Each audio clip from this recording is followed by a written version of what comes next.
Hey everybody, this is John from /bash, and today I am bringing you another malicious compliance Reddit video. If you're new to the channel, then subscribe and ring that notifications bell so you don't miss out on the fun. In our first story, the HR lady doesn't like me much. Let's jump right in. So this happened at the company that I currently work for, but it was many years ago. I did not plan the outcome, just a coincidence caused by insisting on malicious compliance. I work in IT, and when I started, my job was rather entry-level, but it was paid as a salary position. After some years, the company decided to make it an hourly position, which I did not like for a variety of reasons. The company's main hourly worker pool was for manufacturing and assembly line, so the company structured its hourly policies around that position. Rigid start and end times, scheduled breaks, and sick time billed to your earned, paid time off. A lot of these policies were not really compatible with my availability and the type of work that I was doing, not to mention some of the benefits changed considerably.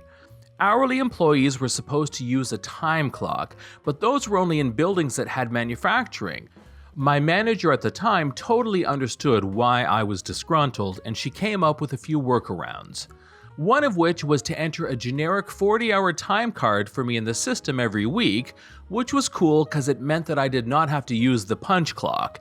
If there was any overtime, she would go in and fix it later. There was nothing I could do about the change to hourly, but being me, I was pretty vocal about it, and my attitude eventually caught the attention of the HR lady. She also got wind of the whole time card deal, so that came to an end. I gave in and started using the punch clock, no more edits. At some point, my manager needed me to start the day in a different building which had no punch clock. I don't think she was aware that there was no punch clock, so she had to make an edit to my time card for that day. Well, the HR lady saw the edit and assumed that I was still being obstinate. Out of the blue, my manager scheduled a formal type meeting with me in one of the local conference rooms. She presents a document for me to read and sign, which is a formal reprimand for not following the policy regarding the time clocks.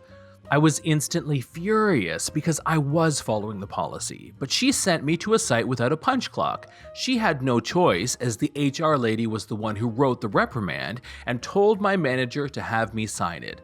I read through the write-up and realized it was very poorly written, like a grade schooler had prepared it. Lots of copy and pasted text, points that did not apply to the issue at hand, and no clearly defined problem with a desired resolution and probationary period. So I refused to sign. I pointed out the many mistakes, the points that did not apply, and lack of a resolution plan or time period.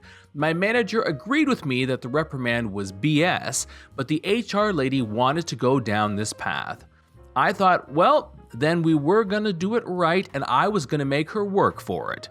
I demanded a rewritten form with a clearly stated problem, a desired resolution, and a time frame for when the matter would be considered resolved.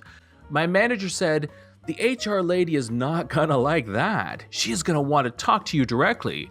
I said, "Good. I will gladly tell her to her face." We scheduled a meeting. I explained to the HR lady that the reprimand process was an opportunity to not only point out mistakes, but also to correct them. The lack of an improvement plan in this write-up meant it could not meet those requirements. Begrudgingly, the HR lady accepted my complaints and agreed to redo the write-up. To my surprise, I never heard from her again about this issue. I had kind of forgot about the whole thing until they did some restructuring in IT, which made me realize I didn't want that hanging over my head unresolved. I decided to formally request a copy of my file from HR, and to my surprise, the reprimand was not in it. I emailed the HR lady asking about this, and she explained that she rescinded it, so it's gone. I was a little confused that she hadn't mentioned this in the months that had passed, but was glad it was over. Sometime later, I was having lunch with my director and he brought up the reprimand. He was asking whatever happened with that, and I told him HR rescinded it. Apparently, HR cannot close a reprimand without the employee's leadership signing off on it, which was about 4 different people. Not a single one would agree to it. It turns out that my malicious compliance with the reprimand process forced her to write a detailed, intelligible reprimand, including an improvement plan. All the extra detail she had to add made it clear to everyone that it was BS, and she couldn't add it to my file. Story number 2. Do what you are told around fireworks. This story happened when I was a kid. It was New Year's Eve and my family spent the evening with my aunt, her husband, my uncle, and my 3 cousins who were lovable but rambunctious. The sun begins to set and all the kids get excited to light the stockpile of fireworks we had collected.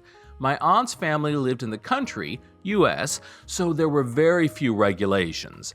My dad cares a lot about safety, which was necessitated by the personalities of all the kids and the mischief we could sometimes get into. However, he has a military background, so instead of emphasizing the basics, we got a detailed spiel that took a good 15 minutes to get through. This safety briefing included how to light the punks, long, slow-burning sticks that can light fireworks, how to safely handle the punks and fireworks themselves, what constitutes someone being in front of a firework when it's shot, the importance of communicating while we were out there handling fireworks, etc. His main rule was that he or another adult had to be outside with us whenever we were lighting the fireworks. At one point we were shooting the small bottle rockets though, and he needed to run inside for a minute. He said we could continue shooting only those and had to continue following all the rules. Well, my cousins and brother didn't do that. My dad catches them mid-act and is furious. I don't remember if they had been firing them towards each other or had begun shooting something that was much bigger than anything else we had shot that night at that point, but it was something along those lines. My dad begins a military style, "Were you born stupid? Not following direct orders? Do you even care about the safety of others? Why can't you just listen? Your butt is mine, chew out." Those words weren't directly said, but it drives home the point that he was angry. My dad can talk himself into a circle, then beat that same dead horse until it's ground meat. And he did that. Knowing his unique gift, I had slowly walked away and was hanging near the house. My sister was there and we had decided to do sparklers next. After the initial chew-out, he began micromanaging all shooting of the fireworks. He demanded everyone line up, hold a punk he would hand us, and then he would light them. We were responsible for our own punks, could only handle the punks, and could only light fireworks when he gave the okay. He began handing the punks out. I had been holding a sparkler, but he assumed it was a punk I had already picked up. They looked similar enough. He continues beating that poor dead horse about the situation while he lights each punk. There's a small amount of wind near the house, so he stands with his stomach practically touching the end of the punks and covering the flame from the lighter with his hand. I'm standing at the end of the line, so it's taking some time to get to me. Throughout all of this, I keep trying to tell him I don't have a punk and that I don't even want to light any more fireworks that could be lit with a punk. See, I want to light a few sparklers, then go inside where there was good food and I wouldn't be micromanaged. My sister had already made that move. Each time I try to talk to him, and respectfully so I might add, he gets increasingly frustrated. But I know that lighting a sparkler while practically touching it cannot end well, and it's worth me trying to communicate this. However, he eventually gets to me. I attempt one more time to tell him I don't have a punk. He snaps. He tells me to stop talking and to just do what he tells me to do. He's going on how it's not that hard to do and we wouldn't be here if we had all just done that in the first place. This was what we were going to do now and I just needed to follow his directions. He's angry that I kept interrupting him and, in his mind, talking back. Without saying a word, I stick out my sparkler. He's getting frustrated and confused that it's taking longer to light than the others. Eventually, it does light. I don't know how, but that was the biggest ignition of a sparkler I've ever seen. That sucker did justice to the phrase lit up like the 4th of July. Understandably, he screams in pain and jumps back. He looks at me, who is now holding this bright sparkler, to the side with shock. He yells, "Why did you not tell me this wasn't a punk?" And I just stare at him. After a moment, I said, "I followed your rules, and I tried to communicate I didn't have a punk. You insisted I stop talking after I tried to tell you." He stood there dumbfounded with a huge hole singed in his shirt and a visible burn on his stomach. I had fun with the remainder of the sparkler, then went inside. My family roasted him for what had happened. He admitted he was wrong, and to this day, when I'm trying to explain something about a situation to someone in the family, he points to his stomach and tells them they should listen to me. Story number 3. Getting the best of a sexist car salesman. My wife and I have used a salesman's sexism against him, and it was so satisfying. It was when we bought our first new car. We were nervous that we didn't know what we were doing, so we did a lot of research. It helps that my wife is a librarian. When we got to the dealer, the salesman would only talk to me. I was all buddy-buddy with the guy too, but he completely ignored my wife. We went along. The dealer was running a promotion where they would give you a certain amount of money for your trade-in no matter what condition. If you can drive it on the lot, kind of deal. Of course, they just don't discount off of manufacturer-suggested retail price in those cases, so it's a gimmick. When we walked in, the salesman asked which car was ours parked outside and then asked if we were trading it in. I said no, we weren't trading that car in. You can see where this is going. As I said, we had done our research and knew what a fair price was for the car we wanted. At the time, Edmunds had detailed dealer-level price information for many new cars, including all the various ways a dealer gets paid and what their true costs are. The invoice price is not their true cost. I negotiated the price since he wouldn't talk to my wife, and we arrived at a number I thought was fair actually.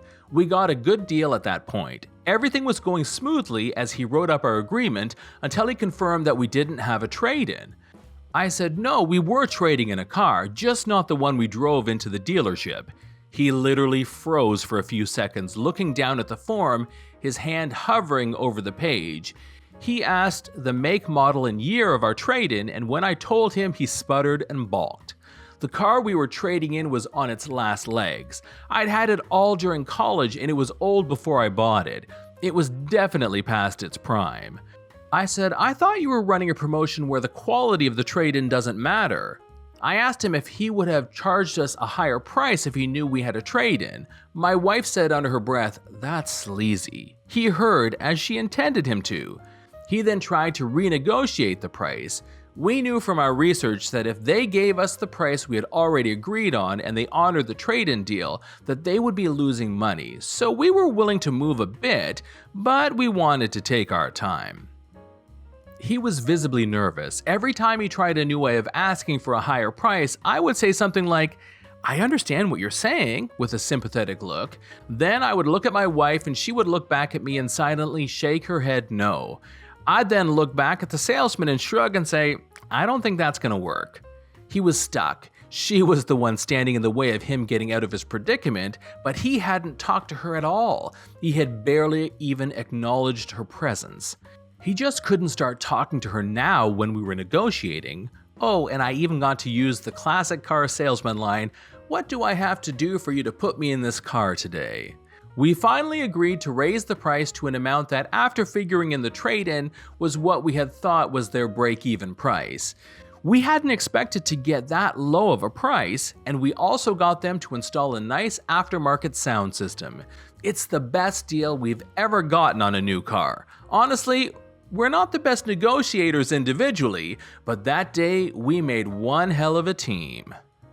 This is John from /bash. Please hit that like button to help with the almighty YouTube algorithm, and make sure that you have subscribed and have notifications on so that YouTube can let you know when my next video drops. Thanks for watching, and we will see you in the next one.